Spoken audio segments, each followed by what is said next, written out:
Hi friends, मैं आकांक्षा शर्मा जी की with आकांक्षा में आपका स्वागत करती हूँ। फ्रेंड्स, ए सीरीज़ का आज हम A21 पढ़ने वाले हैं। ये सर्व शिक्षा अभियान उसका टॉपिक है। ये बहुत इंपॉर्टेंट है। मैंने बताया है कि मैं अपनी वीडियो में केवल वही पढ़ाती हूँ जो आना है। और जब हमने प्रीवियस ईयर्स का एनालिसिस किया 2017 का, 2014 का, छत्तीसगढ़ पर्यवेक्षक का और राजस्थान पर्यवेक्षक का, तो ये देखने को मिला कि ये कुछ जो स्पेशली योजना है ना, जिनका जो बहुत ज़्यादा मतलब विस्तारित हुई हैं या बहुत ज़्यादा फेमस हैं, उनसे क्वेश्चन बहुत ज़्यादा बनते हैं। तो इसके हम सुपर हिट 50 से 70 प्रश्न कर लेंगे। इससे बाहर एक भी प्रश्न नहीं जाएगा। इसके अंतर्गत महिलाओं के लिए जो सुविधाएं दी जा रही हैं, 18 वर्ष के बाद बच्चे क्या करेंगे उसको सुविधाएं दी जा रही है, वो सारा हम इसमें पढ़ेंगे। तो चलिए स्टार्ट करते हैं। न्यू है चैनल पर तो चैनल को सब्सक्राइब कीजिएगा, लाइक कीजिएगा, अपने फ्रेंड्स में शेयर कीजिएगा और कमेंट भी ज़रूर कीजिएगा। पहला क्वेश्चन है, ये A21 है। A21 का मतलब है कि इसके पहले ए सीरीज़ के 20 वीडियो हो चुके हैं। लिंक डिस्क्रिप्शन बॉक्स में मिल जाएगी। वहाँ पे आपको पूरे के पूरे 20 वीडियो मिल जाएंगी। इसमें बहुत ही महत्वपूर्ण टॉपिक हैं, जैसे कि घरेलू हिंसा अधिनियम हुआ या जो प्रसव पूर्व देखभाल हुआ, गर्भावस्था हुआ, बहुत इजी लैंग्वेज में इनको समझाया, टीकाकरण हुआ, टीकाकरण के एडवांस क्वेश्चन हुए, इसके अलावा आनुवांशिक रोग हुआ, और जो सहसा अवस्था होती है या शिक्षा पूर्व बच्चे की देखभाल होती है, ये सारे फैक्ट हमने बहुत अच्छे बहुत शानदार 100 MCQ इसके कवर किए, ज़रूर देख लीजिएगा। इसके अलावा मेरे चैनल पर एक और सीरीज़ चल रही है 11,001 प्रश्नों का प्रश्न बैंक है सुपरवाइज़र का। ये बहुत शानदार प्रश्न बैंक है। इसमें सारे मिश्रित आपको क्वेश्चन मिलेंगे।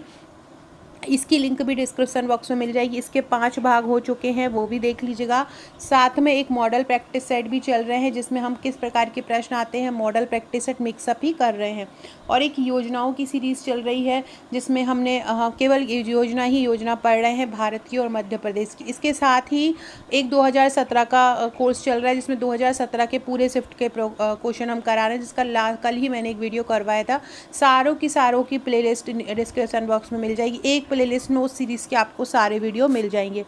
तो पहला क्वेश्चन है, सर्व शिक्षा अभियान की शुरुआत किस वर्ष हुई थी? सबसे पहले ये याद रखो, सर्व शिक्षा अभियान को और क्या बोला जाता है? तो सर्व शिक्षा अभियान को SSA बोला जाता है। सर्व शिक्षा अभियान को क्या बोला जाता है? SSA बोला जाता है।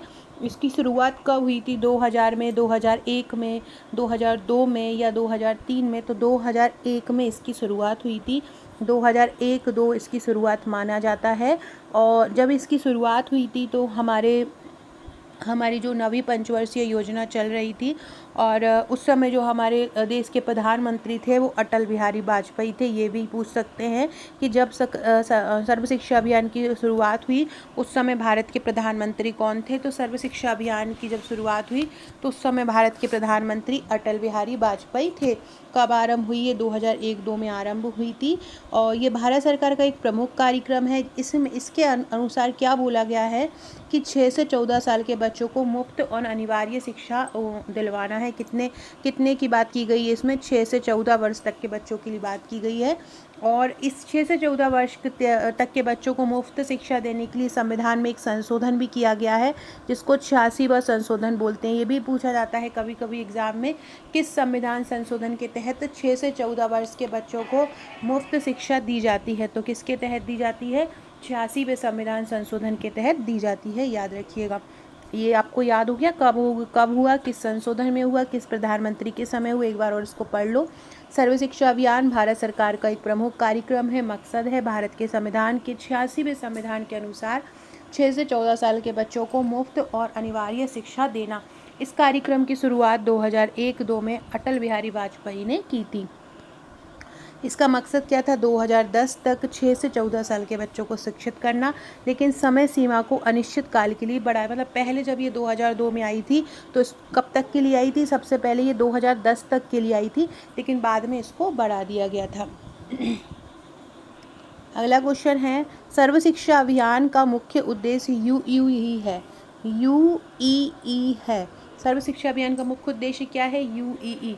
इस UEE का फुल फॉर्म क्या होता है? ये पूछा है। यूनरी प्राथमिक शिक्षा, EG education of universal system, प्राथमिक शिक्षा का सार्वभौमिकरण, या यूनियन ऑफ एलिमेंट्री एजुकेशन। तो इसका अर्थ होता है प्राथमिक शिक्षा का सार्वभौमिकरण। यहाँ यू का मतलब होता है यूनिवर्सलाइजेशन। यूनिवर्सलाइजेशन यू का फुल फॉर्म होता है। ई का होता है एलिमेंट्री और इस दूसरे ई का होता है एजुकेशन, है ना। तो यूनिवर्सलाइजेशन ऑफ एलिमेंट्री एजुकेशन इसका फुल फॉर्म होता है, इसको यूनिवर्सलाइजेशन बोलते हैं, यूनिवर्सलाइजेशन ऑफ एलिमेंट्री एजुकेशन। यूईई का फुल फॉर्म होता है। ये फुल फॉर्म भी पूछ सकते हैं, इसलिए याद रखना क्या होता है।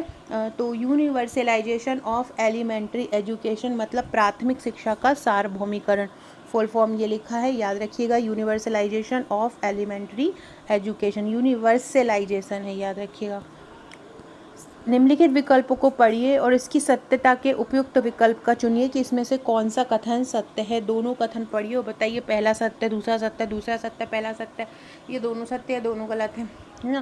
पहला दिया है 6 से 14 वर्ष की आयु के सभी बच्चों को प्रारंभिक शिक्षा के सार्वभौमिकरण के 3 महत्वपूर्ण पहलू हैं, पहुँच, नामांकन और प्रतिधारा। ये बिल्कुल 100% सही है।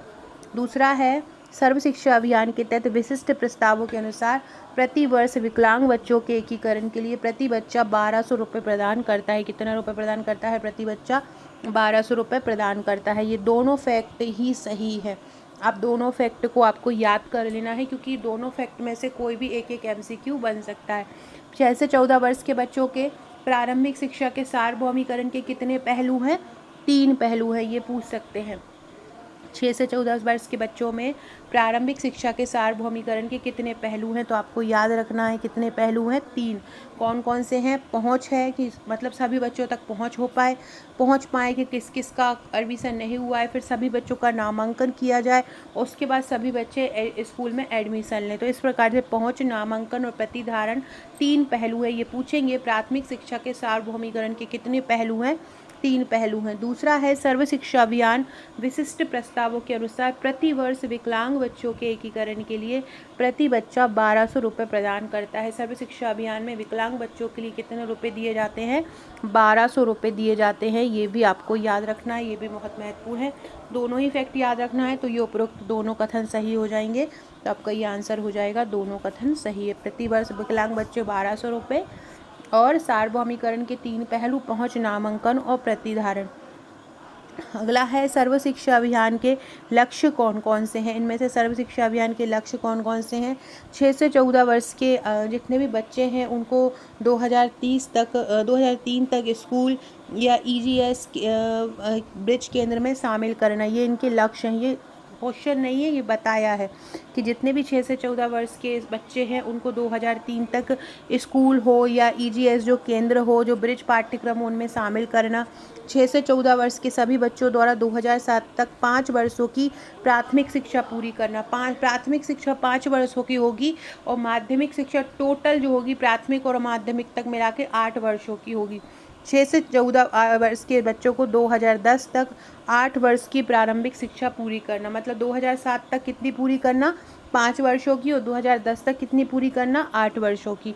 प्राथमिक स्तर पर 2007 तक और प्रारंभिक स्तर पर 2010 तक सभी लैंगिक और सामाजिक विषमताओं को समाप्त करना, ये उद्देश्य है।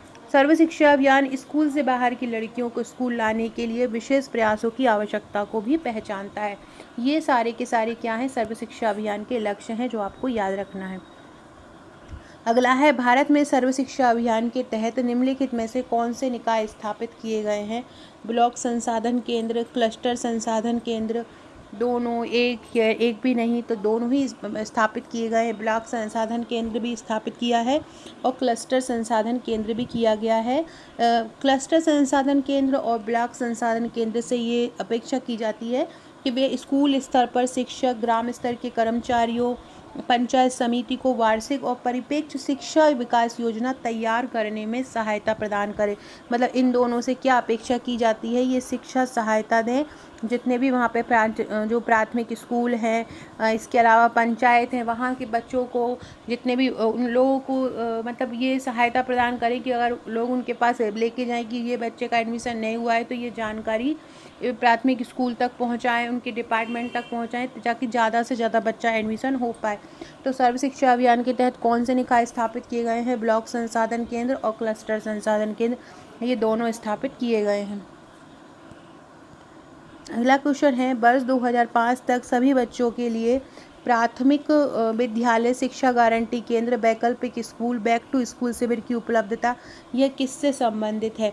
तो 2005 तक सभी बच्चों के लिए प्राथमिक विद्यालय हो, शिक्षा गारंटी के लिए एक केंद्र हो, वैकल्पिक स्कूल हो, अगर स्कूल फुल हो तो एक वैकल्पिक स्कूल की व्यवस्था की जाए, बैक टू स्कूल वापस स्कूल में पहुँचे लोग स्कूल में नहीं एडमिशन ले पाए अपनी उम्र में तो उन्हें दोबारा से स्कूल में ऐसे स्कूल बनाना जहाँ पे बड़े लोग भी प्रौढ़ शिक्षा भी दिलवा पाएँ, ऐसे शिविर उपलब्ध करवाए जाएँ। तो यह किससे संबंधित है? तो यह सर्व शिक्षा अभियान से ही संबंधित है। किससे संबंधित है? सर्व शिक्षा। याद रखिएगा, विद्यालय शिक्षा गारंटी केंद्र वैकल्पिक स्कूल बैक टू स्कूल, ये किससे संबंधित है? सर्व शिक्षा अभियान से संबंधित है। 2030 तक सभी बच्चों को EGS सेंटर वैकल्पिक school back to school camp लाना, ये 2003 तक का उद्देश्य था। 2007 तक सभी बच्चों को प्राथमिक शिक्षा के 5 साल पूरे करना, 2010 तक 8 साल पूरे करना। ये पूछा जाएगा 2007 तक कितने वर्ष पूरे करने का लक्ष्य रखा था शिक्षा के, प्राथमिक शिक्षा के 5 वर्ष।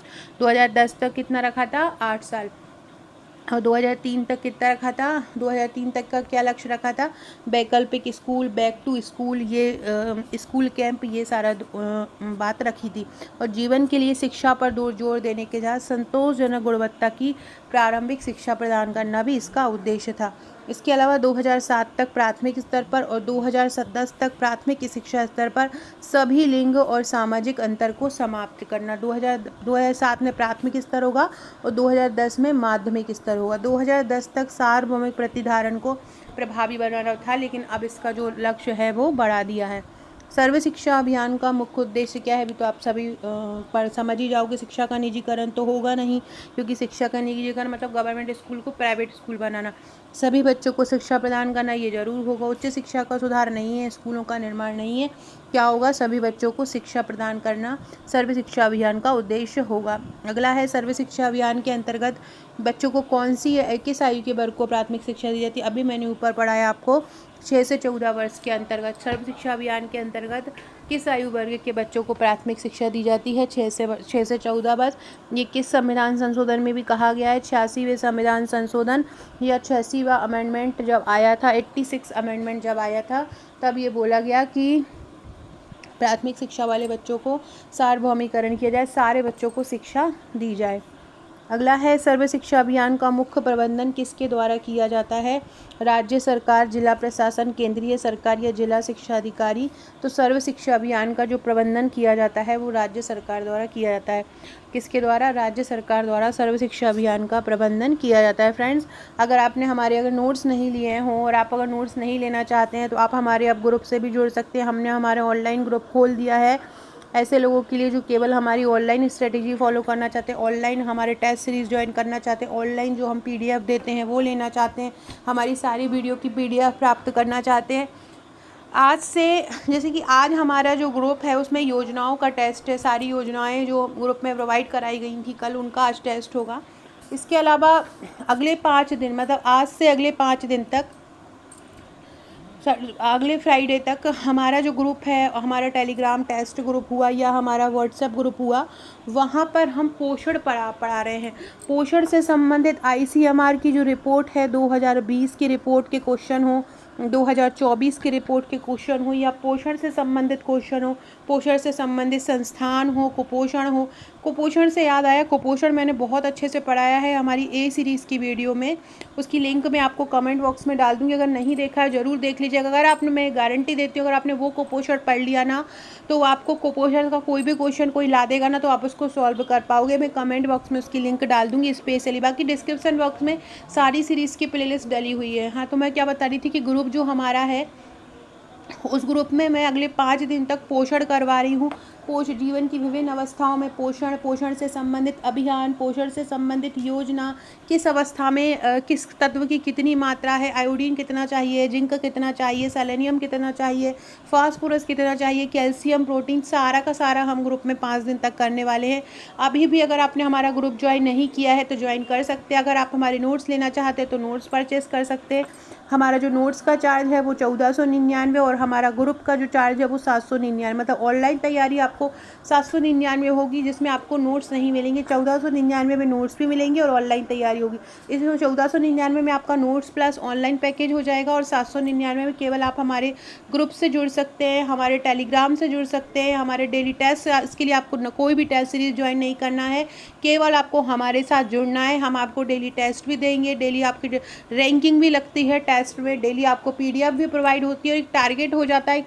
एक दिन आपका ऐसा एक दिन भी खाली नहीं जाता, क्योंकि हम हर डे का टारगेट देते हैं। हाँ, इसके साथ साथ जो गणित के प्रश्न हैं, गणित के प्रश्नों को भी हम ट्रिक द्वारा करवा रहे हैं। कुछ लोग ऐसे हैं जिनको मैथ्स बनती नहीं है, मैथ्स में प्रॉब्लम आती है, तो हम गणित के ऐसे क्वेश्चन जो व्यापक, जिन क्वेश्चन पर ज़्यादा फोकस करता है, जिन टॉपिक पर, तो उन क्वेश्चन को हम ट्रिक द्वारा भी सॉल्व करवा रहे हैं।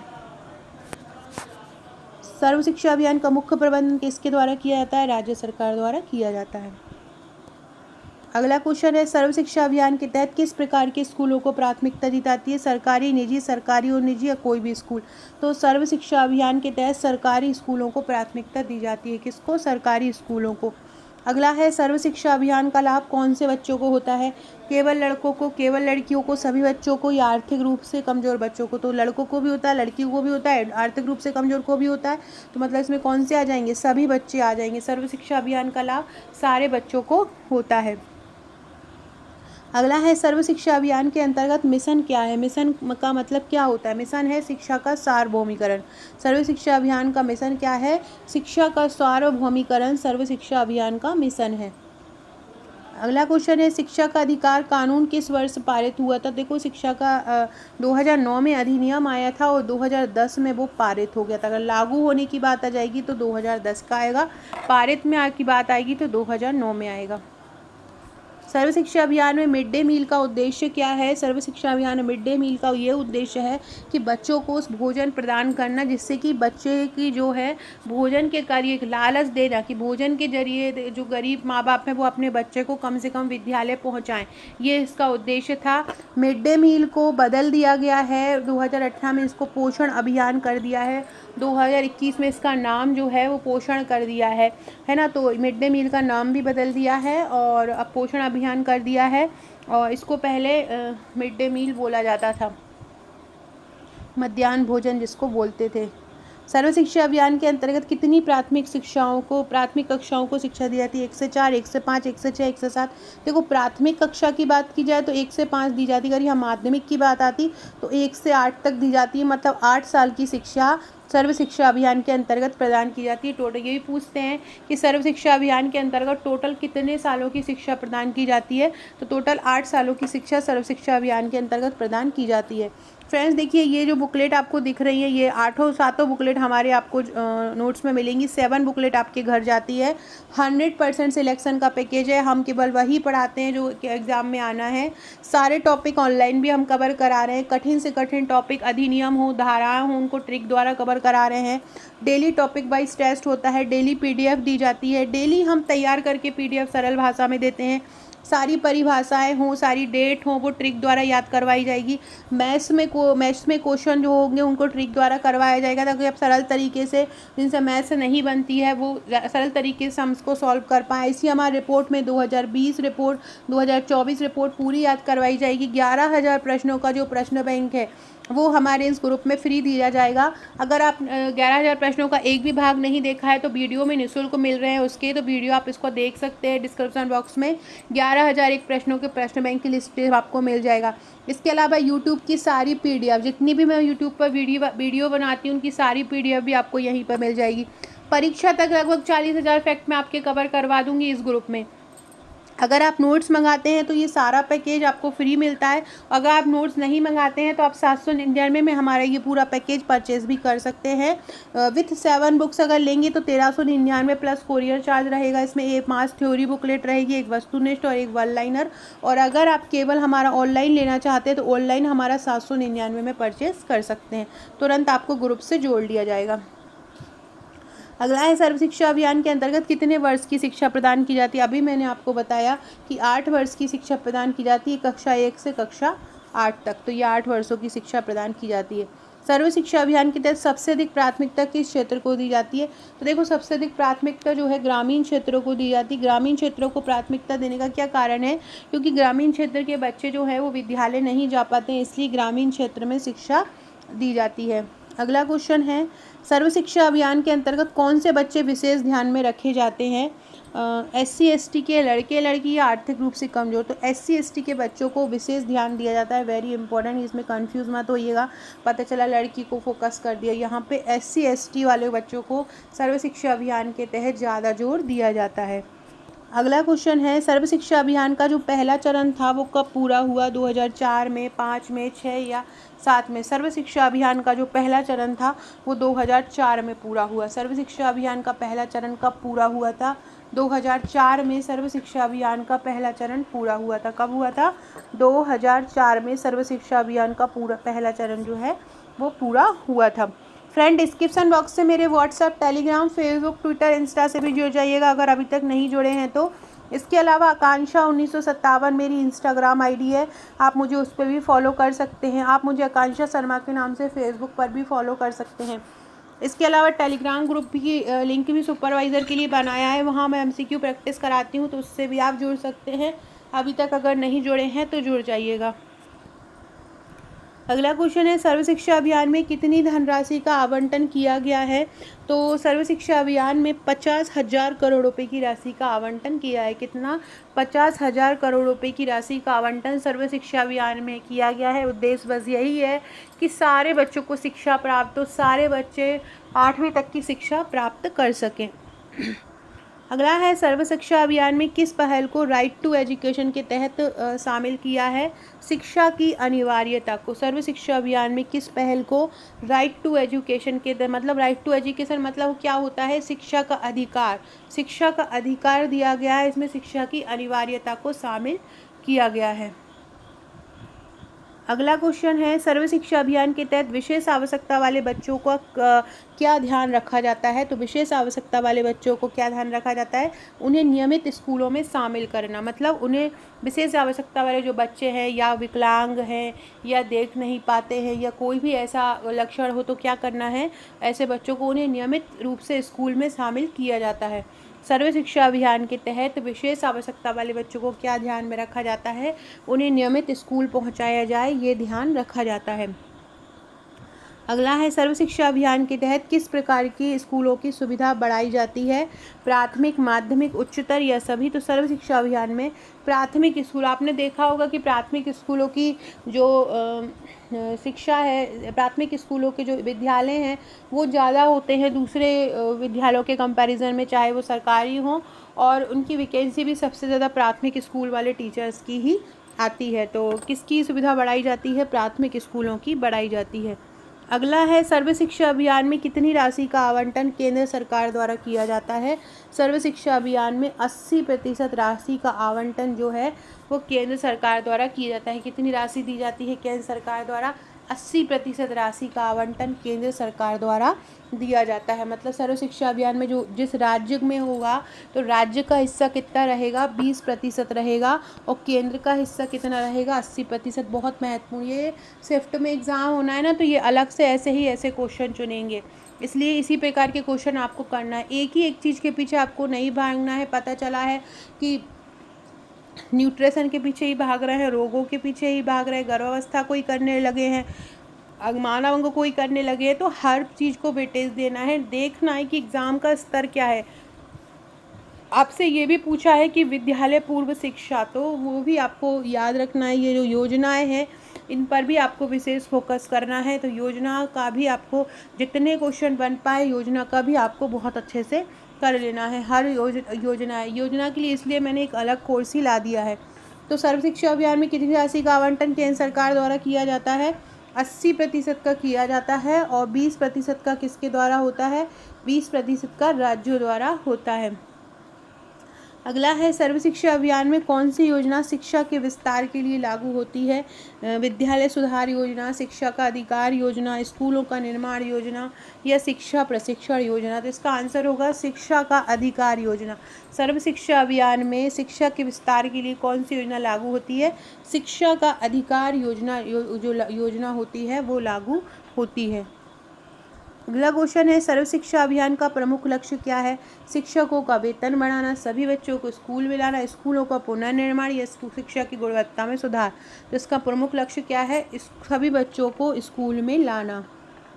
अगला है, सर्व शिक्षा अभियान के राष्ट्रीय निकाय में निम्नलिखित निकायों में से कौन शामिल है? ये जितने भी निकाय हैं इनमें से कौन शामिल होता है? कार्यकारी सर्वेक्षण, शासी परिषद, कार्यकारी समिति, स्वीकृत परिषद या परियोजना समिति। तो जो सर्व शिक्षा मिशन है उसमें 3 निकाय शामिल होते हैं। सर्व शिक्षा निकाय में कितने निकाय शामिल होते? 30। एक तो होता है शासी परिषद, एक क्या होता है? शासी परिषद होता है। दूसरा होता है कार्यकारी समिति, दूसरा होता है कार्यकारी समिति, और तीसरा होता है परियोजना अनुमोदन बोर्ड, परियोजना अनुमोदन बोर्ड। इन तीनों में से इसमें क्या है? शासी परिषद। इनमें यहाँ पे क्या है? इनमें शासी परिषद है, तो शासी परिषद इसका आंसर हो जाएगा। क्या हो जाएगा इसका आंसर? शासी परिषद हो जाएगा। तो सर्व शिक्षा अभियान के राष्ट्रीय निकाय में कौन शामिल हो जाएगा? शासी परिषद शामिल हो जाएगा। इस निकाय में कितने चीज़ें लोग शामिल होते हैं? तो 3 इसमें शामिल होते हैं, 3 निकाय इसमें शामिल होते हैं। और कौन कौन से? शासी परिषद होती है, कार्यकारी समिति होती है और परियोजना अनुमोदन बोर्ड होता है। ये आपको याद रखना है, ये याद लिख लेना। शासी परिषद, कार्यकारी समिति और परियोजना अनुमोदन बोर्ड। ये ग्रुप में पहुंचाकर इसका टेस्ट भी ले लेंगे तो ये टॉपिक तैयार हो जाएगा। अगला है, यह भारत के 86वें संविधान संशोधन के तहत 6 से 14 वर्ष के बच्चों को एक मौलिक अधिकार के बीच मुफ्त अनिवार्य शिक्षा प्रदान करने की भी अस्तित्व में है। ये क्वेश्चन ये भी पूछ सकते हैं कि किस अनुच्छेद में 6 से 14 वर्ष के बच्चों को मुफ्त शिक्षा दी जाती है? तो अनुच्छेद 21A, अनुच्छेद 21A के तहत 6 से 14 वर्ष के बच्चों को मुफ्त और अनिवार्य शिक्षा दी जाती है। ये भी आपको याद रखना है। अगला है, सर्व शिक्षा अभियान में शिक्षा की गुणवत्ता की निगरानी कौन करता है? तो स्कूल प्रबंधन समिति करता है। सर्व शिक्षा अभियान में शिक्षा गुणवत्ता की निगरानी किसके द्वारा की जाती है? स्कूल प्रबंधन जो समिति होती है उसके द्वारा की जाती है। सर्व शिक्षा अभियान में शिक्षा गुणवत्ता की निगरानी किसके द्वारा की जाती है? स्कूल प्रबंधन समिति द्वारा की जाती है। अगला क्वेश्चन है, सर्व शिक्षा अभियान में कितनी कक्षाओं के लिए शिक्षा प्रशिक्षण की व्यवस्था की जाती है? तो कितनी कक्षाओं के लिए दी जाती है? प्राथमिक कक्षाओं के लिए। सर्व शिक्षा अभियान में कितनी कक्षाओं के लिए शिक्षा प्रशिक्षण की प्रशिक्षण दिया जाएगा? तो प्राथमिक कक्षाओं के लिए दिया जाएगा। अगला है, सर्व शिक्षा अभियान में लर्निंग आउटपुट का मतलब क्या होता है? तो सर्व शिक्षा अभियान में लर्निंग आउटपुट का मतलब होता है शिक्षा की गुणवत्ता। लर्निंग आउटपुट का मतलब क्या होता है? शिक्षा की गुणवत्ता। सर्व शिक्षा अभियान में लर्निंग आउटपुट का मतलब होता है शिक्षा की गुणवत्ता पर ध्यान देना। अगला क्वेश्चन है, सर्व शिक्षा अभियान के तहत स्कूल चले हम अभियान का उद्देश्य क्या है? सर्व शिक्षा, ये भी आपसे पूछ सकते हैं कि स्कूल चले अभियान चल रहा है वो किस कार्यक्रम के तहत उसका आरंभ किया गया है? तो स्कूलों में बच्चों की उपस्थिति को बढ़ाना। स्कूल चले हम अभियान क्यों बढ़ाया गया है? ताकि स्कूलों में बच्चों की उपस्थिति को बढ़ाया जा सके। ये भी याद रखो, सर्व शिक्षा अभियान किसके तहत आरंभ किया गया है? स्कूल चले हम अभियान किसके तहत आरंभ किया है? सर्व शिक्षा अभियान के तहत आरंभ किया गया है। अगला क्वेश्चन है, सर्व शिक्षा अभियान के अंतर्गत बालिका शिक्षा को बढ़ावा देने के लिए कौन सा कदम उठाया गया है? तो सर्व शिक्षा अभियान के तहत बालिका शिक्षा को बढ़ावा देने विशेष विद्यालय, छात्रवृत्ति योजना, विशेष पाठ्यक्रम। अगला है, सर्व शिक्षा अभियान के अंतर्गत बालिका शिक्षा को बढ़ावा देने कौन सा कदम उठाया गया है? तो छात्रवृत्ति योजना। मतलब बालिकाओं को, क्योंकि माँ बाप सोचते हैं यार लड़कियों क्यों पढ़ाएं, तो दूसरे घर ही जाना है, इसको तो नहीं पढ़ाना चाहिए। तो उसके लिए उन्होंने क्या लिखा है कि भाई आर्थिक रूप से हम तो मदद कर रहे हैं, जब सरकार मदद कर रही है तो तुम्हें पढ़ाने में क्या प्रॉब्लम है, तो तुम तो पढ़ाओ। तो इसी कारण से छात्रवृत्ति योजना सर्व शिक्षा अभियान में बालिका शिक्षा को बढ़ावा देने के लिए बनाई। जो विशेष विद्यालय है ना, ये विशेष आवश्यकता वाले बच्चों के लिए, और विशेष पाठ्यक्रम भी विशेष आवश्यकता वाले बच्चों के लिए बनाए गए हैं। अगला है, सर्व शिक्षा अभियान में अनुसूचित जाति और जनजाति के बच्चों के लिए क्या प्रावधान है? तो यही छात्रवृत्ति उनके लिए दी जाती है और अनुदान भी दिया जाता है उनके लिए। अगला क्वेश्चन है, सर्व शिक्षा अभियान के अंतर्गत मिड डे मील योजना का जो कार्यान्वयन होता है वो किस स्तर पर होता है? तो मिड डे जो मील योजना है उसका कार्यान्वयन होता है स्कूल स्तर पर। मिड डे मील योजना का कार्यान्वयन किस स्तर पर होता है? स्कूल स्तर पर होता है। अगला है, सर्व शिक्षा अभियान में शिक्षा की गुणवत्ता की निगरानी के लिए कौन सा तंत्र अपनाया गया है? तो शिक्षा की जो निगरानी है उसके लिए बाहरी मूल्यांकन तंत्र। कौन से इनमें से अलग अलग तंत्र होते हैं शिक्षा के मूल्यांकन के, तो कौन सा तंत्र ऐसा है जो शिक्षा की गुणवत्ता की निगरानी के लिए अपनाया गया है? बाहरी मूल्यांकन का जो तंत्र है, बाहरी मूल्यांकन निगरानी के लिए जो तंत्र है वो इसके लिए अपनाया गया है, शिक्षा की गुणवत्ता की निगरानी के लिए। अगला है, सर्व शिक्षा अभियान के अंतर्गत हाई स्कूल की कक्षाओं को किस योजना के तहत शामिल किया गया है? हाई स्कूल योजना को शिक्षा विस्तार, जैसे कि सर्व शिक्षा अभियान का कहाँ तक है? 8वीं तक है। उसके बाद के बच्चों को पढ़ाने के लिए शिक्षा का विस्तार योजना लाया गया है। कौन सा लाया गया है? शिक्षा का विस्तार योजना लाया गया है। फ्रेंड्स, एक कमेंट बॉक्स में आंसर दीजिएगा।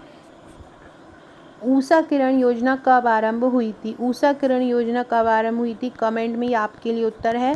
सभी लोग आंसर दीजिएगा जिनको भी मेरे वीडियोस पसंद आते हैं कि जो ऊषा किरण योजना है वो कब आरंभ की गई थी। ऊषा किरण योजना का आरंभ कब हुआ था? सभी लोग कमेंट में इसका आंसर दीजिएगा। और ये क्या है? हाई स्कूल की कक्षाओं को किसमें शिक्षा का विस्तार योजना में शामिल किया जाता है?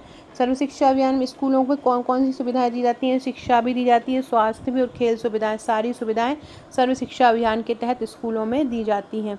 सर्व शिक्षा के अंतर्गत के राइट टू एजुकेशन को किस वर्ष लागू किया गया था? तो 2009 से ये लागू किया, पूरे अपनाया गया था इसको 1 अप्रैल 2010 से ये अपनाया गया था। कब से अपनाया गया था? 1 अप्रैल 2010 से इसको अपनाया गया था। अगला है, सर्व शिक्षा अभियान के अंतर्गत विशेष रूप से किन बच्चों को प्राथमिकता दी जाती है? ग्रामीण और गरीब बच्चों को प्राथमिकता दी जाती है। ग्रामीण बच्चे विशेषकर और जो गरीब हैं, ये दोनों ही बच्चों को, ये जो ऑप्शन आएगा तो या तो ग्रामीण आएगा या गरीब आएगा, क्योंकि दोनों ही बच्चे, इनको दोनों बच्चे लोगों को प्राथमिकता दी जाती है। सर्व शिक्षा अभियान में हिंदी और अन्य भाषाओं के माध्यम से शिक्षा देने का उद्देश्य क्या है? मतलब हिंदी में ही क्यों दिया जाता है? ताकि सभी बच्चों को उनकी मातृभाषा में शिक्षा प्रदान हो सके, सभी बच्चों को शिक्षा प्रदान करने के उद्देश्य से। अगला है, सर्व शिक्षा अभियान के तहत पुनरावृत्ति के लिए कौन सी योजना लागू की जाती है? स्कूल सुधार योजना। बच्चा पुनः स्कूल में एडमिशन ले सके, इसके लिए कौन सी योजना लागू की जाती है? स्कूल सुधार योजना।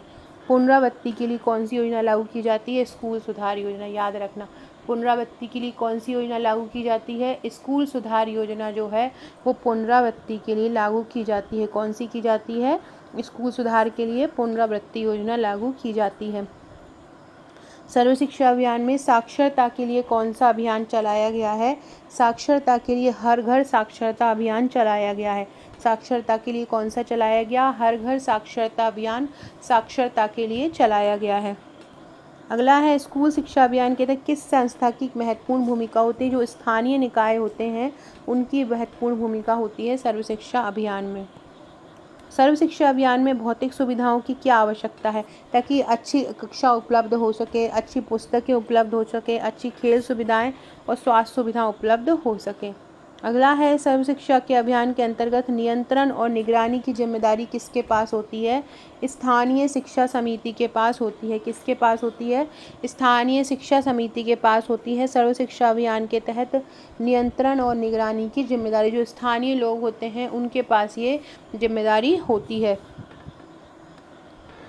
फ्रेंड्स, ये 7 बुकलेट आप देख रहे हैं, इस प्रकार की 7 बुकलेट हमारे नोट्स में आपको दी जाती हैं। ये पूरी की पूरी देखो, ये पूरी 7 बुकलेट होती हैं, जिसमें वॉल्यूम 1 से लेके वॉल्यूम 7 तक होता है। एक आपको पोषण स्वास्थ्य की मिलती है, दूसरी योजना संस्था की मिलती है, तीसरी गणित तर्क शक्ति कंप्यूटर की, चौथी शिशु की देखभाल प्रारंभिक शिक्षा, अगली मिलती है 3000 प्लस MCQ की, उसकी अगली नियम अधिनियम अधिकार प्रबंधकीय गुण शरीर रचना और फिर 1000 वर्ड लाइनर की। ये पूरी 7 बुकलेट का पैकेज होता है। इसका चार्ज 1399 है प्लस 100 है। इसके साथ एक टेस्ट ग्रुप मिलता है जहाँ डेली टेस्ट होते हैं। एक आपको पीडीएफ ग्रुप मिलता है जहाँ पे आपको डेली पीडीएफ दी जाती है। हर एक टॉपिक को बहुत इजी लैंग्वेज में किस तरह कवर कर सकते हैं ये सब भी दिया जाता है। ये 3000 प्लस एमसीक्यू की एक ऑब्जेक्टिव भी बुकलेट भी दी जाती है जो बहुत ही इजी लैंग्वेज में एमसीक्यू इसमें कवर करें। दूसरी एमसीक्यू मार्केट से लेंगे तो उसमें मैथ्स का भी दिया रहेगा, रीजनिंग का भी दिया रहेगा। हमारे में केवल जो थ्योरी वाला टॉपिक है जैसे कि बाल विकास हुआ, पोषण हुआ, अधिनियम हुआ, रोग हुए, टीकाकरण हुआ, विकास परियोजनाएं हुई, योजनाएं हुई, इन सारे को इस वस्तुनिष्ठ बुकलेट में कवर किया है जो कि आपको हमारी नोट्स के साथ मिलते हैं। तो हमारे नोट्स में जो 7 बुकलेट मिलती है उसमें ये बुकलेट शामिल होती है, प्लस एक टेस्ट ग्रुप जिसमें डेली टेस्ट होते हैं, एक पीडीएफ ग्रुप जिसमें ये 3000 एमसीक्यू के अलावा हम हज़ारों एमसीक्यू की प्रैक्टिस आपको कराएंगे। यूट्यूब की सारी पीडीएफ आपको वहाँ दी जाएंगी, योजना की पीडीएफ आपको वहाँ दी जाएंगी, ये सारा वहाँ पे आपको उपलब्ध करवाया जाएगा। तो ये नोट्स लेना चाहते हैं या आप हमारे ऑनलाइन ग्रुप से जुड़ना चाहते हैं तो आप मुझे व्हाट्सअप कर सकते हैं इस प्रकार के नोट्स। और ये देखिए ये ग्रुप में इस प्रकार की तैयारी कराई जाती है, इस प्रकार से इजी लैंग्वेज में फैक्ट बनाकर दिए जाते हैं जो एग्ज़ाम में आना ही है। अगला क्वेश्चन है सर्व शिक्षा अभियान में एक अंतर विभागीय समन्वय होता है, वो क्या होता है? तो ये स्वास्थ्य विभाग के साथ समन्वय होता है। अंतर विभागीय समन्वय की क्या भूमिका होती है? स्वास्थ्य विभाग के साथ समन्वय। सर्व शिक्षा अभियान के अंतर्गत विशेष शैक्षिक सामग्री किस उद्देश्य के लिए तैयार की जाती है? शिक्षा की गुणवत्ता में सुधार के लिए, शिक्षा प्रशिक्षण के लिए, या परीक्षा सुधार के लिए, या पाठ्यक्रम के लिए। तो जो विशेष शैक्षिक सामग्री दी जाती है ताकि शिक्षा को और अच्छे तरीके से और उचित तरीके से समझाया जा सके। अगला है सर्व शिक्षा अभियान के तहत शिक्षा और स्वास्थ्य का संबंध किससे है? शिक्षा से स्वास्थ्य में सुधार। शिक्षा से अगर अच्छी होगी तो स्वास्थ्य ऑटोमेटिकली अच्छा होगा। आप समझ पाएंगे कि क्या आपके हेल्थ के लिए अच्छा है। तो जो लोग अशिक्षित होते हैं, जिनके पास शिक्षा नहीं होती है, उन लोगों का स्वास्थ्य भी खराब होता है। शिक्षा से ही स्वास्थ्य में सफाई का ध्यान रखा जाता है। ये सब शिक्षा द्वारा ही पॉसिबल हो पाता है। सर्व शिक्षा अभियान के अंतर्गत शिक्षा की निगरानी किसके द्वारा की जाती है? अभी मैंने ऊपर बताया था, स्थानीय निकायों द्वारा की जाती है। सर्व शिक्षा अभियान के तहत साक्षरता के लिए कौन सी योजना लागू की गई है? साक्षर भारत योजना। साक्षरता के लिए कौन सी योजना लागू की गई है? ये सर्व शिक्षा अभियान के तहत ही लागू की गई है। कौन सी? साक्षर भारत योजना। अगला क्वेश्चन है सर्व शिक्षा अभियान में मिड डे मील योजना का कार्यान्वयन किस स्कूल स्तर पर होता है? स्कूल स्तर पर होता है। सर्व शिक्षा अभियान के अंतर्गत शिक्षा का सर्वोत्तम मॉडल कौन सा होता है? समुदाय आधारित स्कूल। समुदाय आधारित स्कूल जो होते हैं तो समाज पर बेस्ड होते हैं, वो सबसे अच्छा होता है स्कूल का मॉडल। तो समुदाय आधारित कौन सा मॉडल सबसे बेस्ट होता है? शिक्षा के लिए कौन सा मॉडल सबसे बेस्ट होता है? कौन सा मॉडल सबसे सर्वोत्तम होता है? समुदाय आधारित मॉडल होता है। सो फ्रेंड्स, ये था हमारा आज का वीडियो। ये जो क्वेश्चन है, इस प्रकार के क्वेश्चन ग्रुप में दिए जाते हैं याद कराने के लिए सरल तरीके से। तो फ्रेंड्स, आप हमारे नोट्स लेना चाहते हैं या आप हमारे ग्रुप से जुड़ना चाहते हैं तो मुझे व्हाट्सएप कीजिएगा। वीडियो अच्छा लगे तो लाइक शेयर सब्सक्राइब कीजिएगा। Okay friends, thank you.